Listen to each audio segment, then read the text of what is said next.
Good evening, everybody. As you've seen by now, this isn't a normal convention. It's not a normal time. So tonight, I want to talk as plainly as I can about the stakes in this election. Because what we do these next 76 days will echo through generations to come. I'm in Philadelphia, where our Constitution was drafted and signed. It wasn't a perfect document. It allowed for the inhumanity of slavery and failed to guarantee women, and even men who didn't own property, the right to participate in the political process. But embedded in this document was a North Star that would guide future generations. A system of representative government, a democracy, through which we could better realize our highest ideals.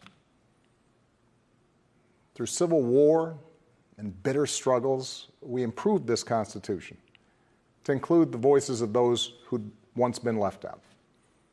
And gradually, we made this country more just and more equal and more free. The one constitutional office elected by all of the people is the presidency. So at a minimum, we should expect a president to feel a sense of responsibility for the safety and welfare of all 330 million of us, regardless of what we look like, how we worship, who we love, how much money we have, or who we voted for. But we should also expect a president to be the custodian of this democracy. We should expect that regardless of ego, ambition, or political beliefs, the president will preserve, protect, and defend the freedoms and ideals that so many Americans marched for, went to jail for, fought for, and died for. I have sat in the Oval Office with both of the men who are running for president. I never expected that my successor would embrace my vision or continue my policies. I did hope, for the sake of our country, that Donald Trump might show some interest in taking the job seriously, that he might come to feel the weight of the office and discover some reverence for the democracy that had been placed in his care. But he never did. For close to 4 years now, he has shown no interest in putting in the work, no interest in finding common ground, no interest in using the awesome power of his office to help anyone but himself and his friends. No interest in treating the presidency as anything but one more reality show that he can use to get the attention he craves. Donald Trump hasn't grown into the job because he can't. And the consequences of that failure are severe. 170,000 Americans dead. Millions of jobs gone, while those at the top take in more than ever.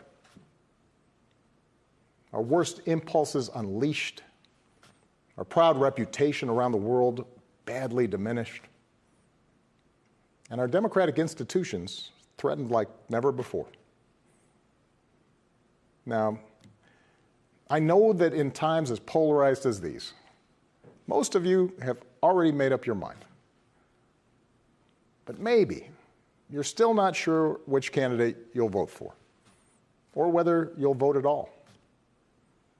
Maybe you're tired of the direction we're headed, but you can't see a better path yet, or you just don't know enough about the person who wants to lead us there.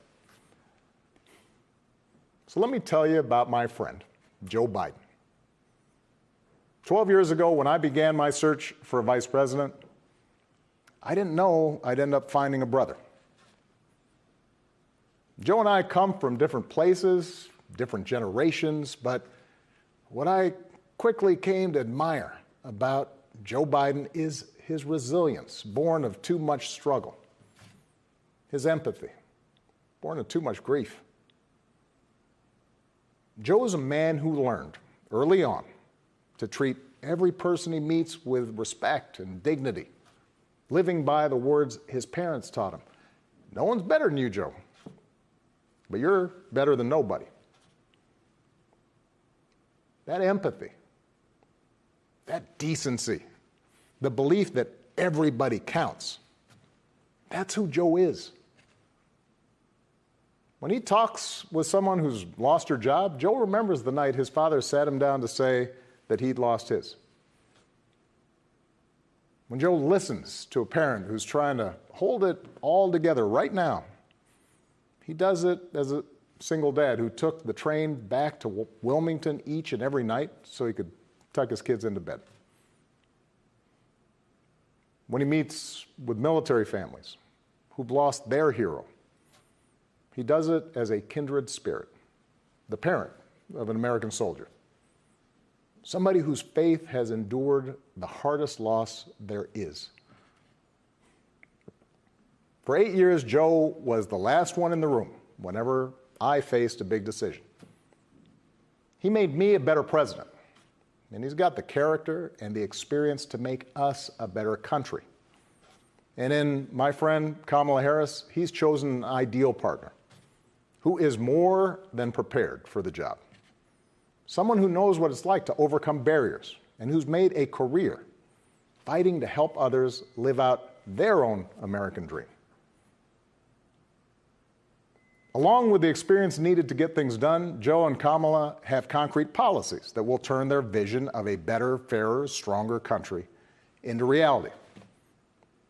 They will get this pandemic under control, like Joe did when he helped me manage H1N1 and prevent an Ebola outbreak from reaching our shores. They'll expand health care to more Americans, like Joe and I did 10 years ago, when he helped craft the Affordable Care Act and nail down the votes to make it the law. They'll rescue the economy, like Joe helped me do after the Great Recession. I asked him to manage the Recovery Act, which jump-started the longest stretch of job growth in history. And he sees this moment now not as a chance to get back to where we were, but to make long overdue changes so that our economy actually makes life a little easier for everybody. Whether it's the waitress trying to raise a kid on her own, or the shift worker always on the edge of getting laid off, or the student figuring out how to pay for next semester's classes. Joe and Kamala will restore our standing in the world. And as we've learned from this pandemic, that matters. Joe knows the world, and the world knows him. He knows that our true strength comes from setting an example that the world wants to follow. A nation that stands with democracy, not dictators. A nation that can inspire and mobilize others to overcome threats like climate change and terrorism, poverty and disease. But more than anything, what I know about Joe, what I know about Kamala, is that they actually care about every American, and that they care deeply about this democracy. They believe that in a democracy, the right to vote is sacred, and we should be making it easier for people to cast their ballots, not harder.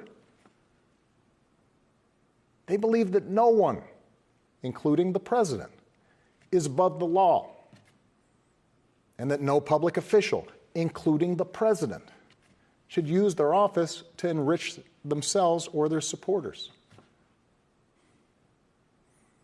They understand that in this democracy, the commander-in-chief does not use the men and women of our military who are willing to risk everything to protect our nation as political props to deploy against peaceful protesters on our own soil.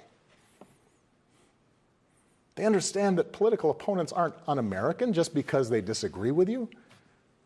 A free press isn't the enemy, but the way we hold officials accountable.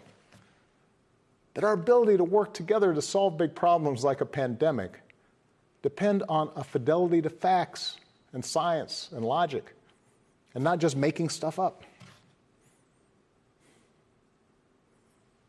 None of this should be controversial. These shouldn't be Republican principles or Democratic principles. They are American principles. But at this moment, this president and those who enable him have shown they don't believe in these things. Tonight, I'm asking you to believe in Joe and Kamala's ability to lead this country out of these dark times and build it back better. But here's the thing. No single American can fix this country alone. Not even a president. Democracy was never meant to be transactional. You give me your vote, I make everything better. It requires an active and informed citizenry. So I'm also asking you to believe in your own ability, to embrace your own responsibility as citizens, to make sure that the basic tenets of our democracy endure. Because that's what's at stake right now. Our democracy. Look, I understand why a lot of Americans are down on government. The way the rules have been set up and abused in Congress make it easier for special interests to stop progress than to make progress. Believe me, I know it. I understand why a white factory worker who's seen his wages cut or his job shipped overseas might feel like the government no longer looks out for him, and why a black mom might feel like it never looked out for her at all. I understand why a new immigrant might look around this country and wonder whether there's still a place for him here. Why a young person might look at politics right now, the circus of it all, the meanness and the lies and conspiracy theories, and think, what is the point? Well, here's the point. This president and those in power, those who benefit from keeping things the way they are counting on your cynicism. They know they can't win you over with their policies. So they're hoping to make it as hard as possible for you to vote and to convince you that your vote does not matter. That is how they win. That is how they get to keep making decisions that affect your life and the lives of the people you love. That's how the economy will keep getting skewed to the wealthy and well-connected. How our health systems will let more people fall through the cracks. That's how a democracy withers, until it's no democracy at all. And we cannot let that happen. Do not let them take away your power. Do not let them take away your democracy. Make a plan right now for how you are going to get involved and vote. Do it as early as you can and tell your family and friends how they can vote too. Do what Americans have done for over 2 centuries when faced with even tougher times than this. All those quiet heroes who found the courage to keep marching, keep pushing in the face of hardship and injustice. Last month, we lost a giant of American democracy in John Lewis. And some years ago, I sat down with John and a few remaining leaders of the early civil rights movement. One of them told me he never imagined he'd walk into the White House and see a president who looked like his grandson. And then he told me that he had looked it up. And it turned out that on the very day that I was born, he was marching into a jail cell, trying to end Jim Crow segregation in the South. What we do echoes through generations. Whatever our backgrounds, we are all the children of Americans who fought the good fight. Great-grandparents working in fire traps and sweatshops without rights or representation. Farmers losing their dreams to dust. Irish and Italians and Asians and Latinos told, go back where you come from. Jews and Catholics Muslims, and Sikhs made to feel suspect for the way they worshiped. Black Americans chained and whipped and hanged, spit on for trying to sit at lunch counters, beaten for trying to vote. If anyone had a right to believe that this democracy did not work and could not work, it was those Americans, our ancestors. They were on the receiving end of a democracy that had fallen short all their lives. They knew how far the daily reality of America strayed from the myth. And yet, instead of giving up, they joined together. And they said, somehow, some way, we are going to make this work. We are going to bring those words in our founding documents to life.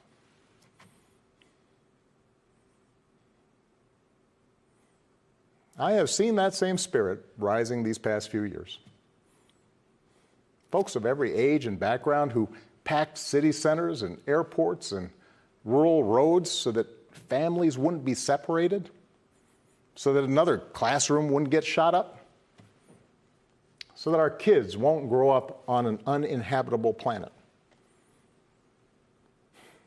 Americans of all races joining together to declare, in the face of injustice and brutality at the hands of the state, that Black lives matter. No more, but no less. So that no child in this country feels the continuing sting of racism. To the young people who led us this summer, telling us we need to be better, in so many ways, you are this country's dreams fulfilled. Earlier generations had to be persuaded that everyone has equal worth. For you, it's a given, a conviction. And what I want you to know is that for all its messiness and frustrations, your system of self-government can be harnessed to help you realize those convictions for all of us. You can give our democracy new meaning. You can take it to a better place. You're the missing ingredient. The ones who will decide whether or not America becomes the country that fully lives up to its creed. That work will continue long after this election. But any chance of success depends entirely on the outcome of this election. This administration has shown it will tear our democracy down if that's what it takes for them to win.